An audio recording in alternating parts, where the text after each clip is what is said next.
Batman and his soft drinks were at the IKEA store when he said, "My parents are dead."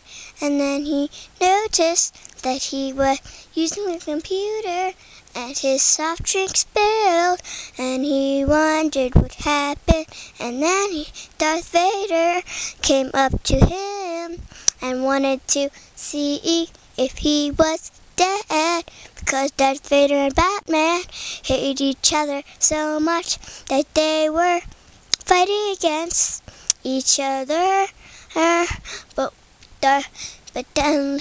Luke Skywalker came up to save the day, and there was electrocution.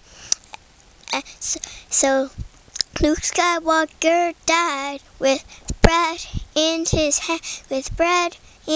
hand, and then he was like, he didn't want to go outside because he had bread in his hand, and he wanted a soft drink from the IKEA store.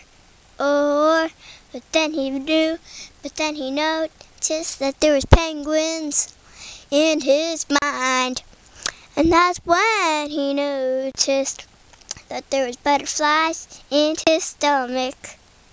And then Batman was like, "What are you doing, Darth Vader? I don't want to go outside with bread. I don't want to go outside with a soft drink." And that was Batman's soft drink.